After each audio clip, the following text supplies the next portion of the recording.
A ver, hablemos de la inflación, una inflación a más del 7%, alza en los productos básicos, usted lo sabe bien, ¿eh? ¿Con cuánto compraba pues el recaudo de toda una semana y con cuánto lo está comprando en este momento? El anuncio del aumento del impuesto especial sobre la producción y servicios, el famoso IEPS. En este 2022, en donde, bueno, ya se avecinan incrementos en absolutamente todo. ¿Hacia dónde va la economía de nuestro país? O como diría la canción, ¿a dónde vamos a parar? Víctor Hugo Hernández, bienvenido. ¿A dónde vamos a parar? Magda, te saludo con afecto. Pues mira, hacer pronósticos en economía siempre es complicado, ¿no? Y más cuando no es uno necesariamente el experto y escuchamos a los que realmente saben. Pero mira, en base a lo que hemos escuchado y en base a lo que hemos aprendido, hay dos cuestiones que juegan. El mercado, el ámbito internacional y el ámbito local. Y luego hay un tercero, pues, si podemos agregar, lo que es el casero, en el que todos nos interesa saber cómo le va a la señora de la compra diaria, que es ahí donde se refleja realmente la economía, en el aumento en los insumos y en lo que cuesta el tomate, el chile, etcétera, etcétera. Pero mira, vámonos de arriba hacia abajo, un poquito, ¿no? Definitivamente la presión internacional va a cambiar mucho en ese sentido. Nosotros dependemos mucho de la economía estadounidense. ¿Qué hicieron los Estados Unidos durante este periodo de pandemia? Soltaron la lana para mantener activa la economía. Pero ¿qué es lo que va a ocurrir el próximo año? El próximo año se van a contraer, Estados Unidos va a dejar de invertir y va a dejar de apoyar económicamente como lo ha venido haciendo. ¿Cómo va a repercutir esto? Bueno, va a repercutir en nosotros, que vamos a tener pues menos exportaciones, y al tener menos exportaciones vamos a tener que redefinir nuestra posición en torno a los Estados Unidos. Ojo, cuando Estados Unidos también sube su tasa de interés, obliga a que los países como nosotros, tercermundistas o emergentes, como los quieras llamar, tengan que subir su tasa de interés más alta para ser más atractivos que los Estados Unidos. Suena más bonito en desarrollo. Claro, ese es el problema del subdesarrollo, que tenemos nosotros que ser más atractivos que el mercado estadounidense, que por muchas razones, a pesar de lo que tú quieras, endeudado y complicado que esté, sigue siendo un gran atractivo. El dólar siempre seguirá, bueno, no siempre, seguirá, es un gran atractivo y es un gran atractivo para capitales, pues. ¿Qué nos queda? Pues vamos a tener que subir nuestras tasas de interés. Subir nuestras tasas de interés obliga también a que el empresario entonces le apueste. ¿A qué le apuesta? A un México donde hay paros, a un México donde tiene que enfrentar gángsters, a un México donde tiene que enfrentar sindicatos, a un México donde te detienen los insumos, o irse más solo a seguro, con la posibilidad de ganar más, claro, o irte más a lo seguro, ganar menos en un mercado estadounidense donde es más estable todo.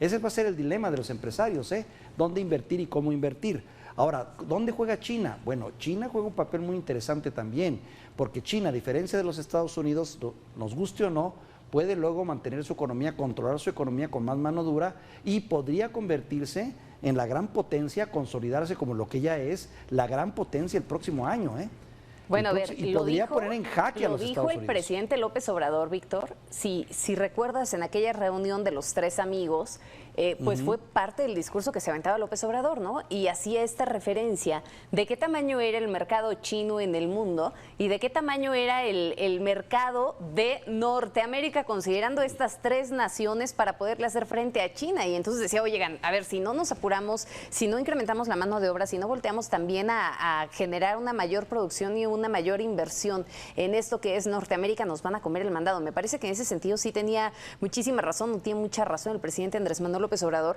Y lo cierto es que con base en todos estos pronósticos, la inercia de las decisiones de Estados Unidos siempre nos ha jalado, Víctor, y eso es una realidad, ¿no? Si le va bien a Estados Unidos, de pronto, pues también vemos un mayor crecimiento para México y lo vimos también con esta recuperación económica que se tuvo ya en el último año, ¿no? Se genera un estancamiento en Estados Unidos, de nueva cuenta la pandemia, ahora con Omicron y demás, vuelve a generar afectaciones y también lo estamos viviendo. Sube la inflación en Estados Unidos y esta inflación a nivel mundial que nos ha pegado fuertemente, también lo estamos viendo reflejado en México. Pero creo que aquí es importante considerar las medidas que se hayan tomado al interior para poder paliar la crisis, y es ahí entonces en donde recae directamente la política económica o la política monetaria que haya tenido el gobierno federal. Sí, tocaste un punto muy interesante. En pocas palabras, poner orden en casa. Si no somos capaces de poner orden en casa y tener la casa arreglada, vamos a desperdiciar oportunidades que se pueden presentar en este conflicto.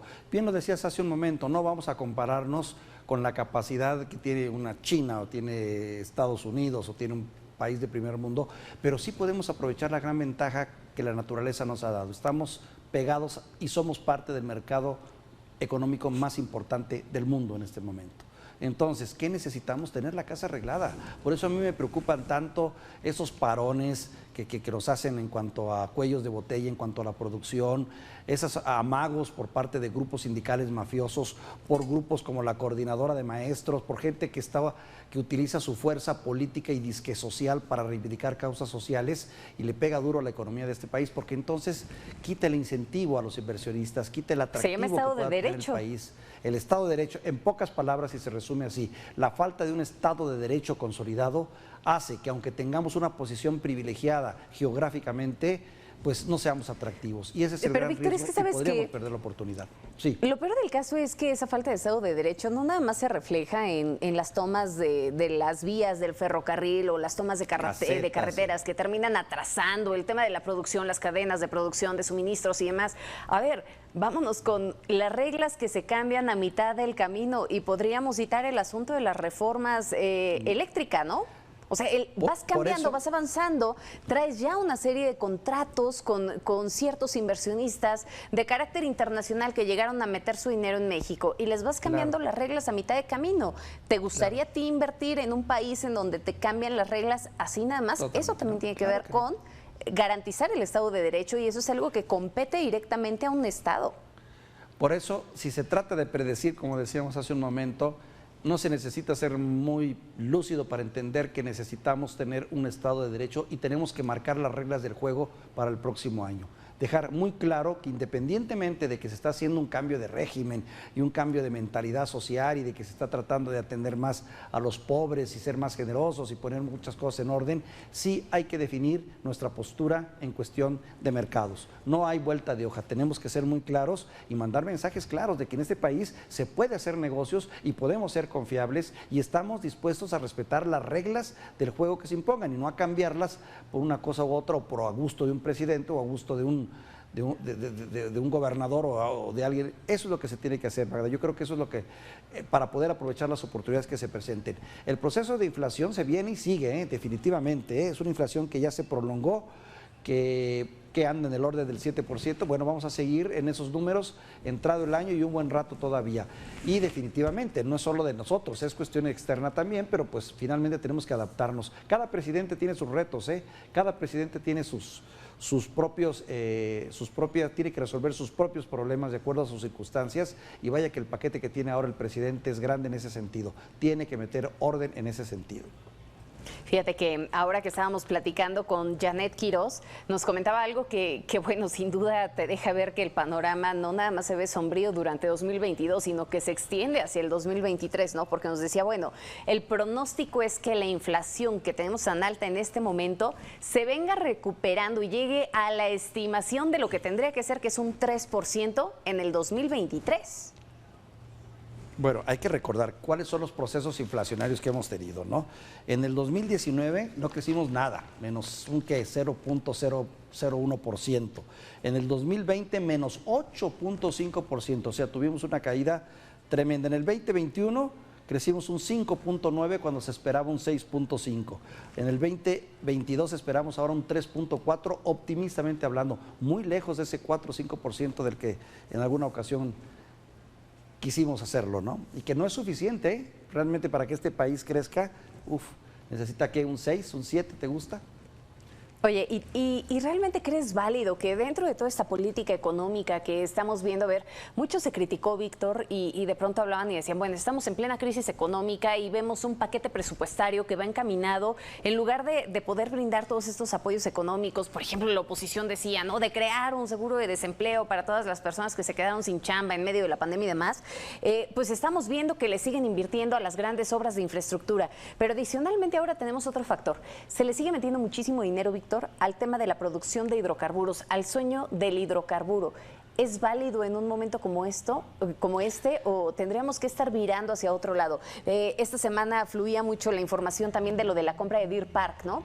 Y dices, ¿estaremos yendo realmente por el camino adecuado y con eso van a lograr controlar el incremento del costo de las gasolinas y el montón de problemas que se derivan de ahí?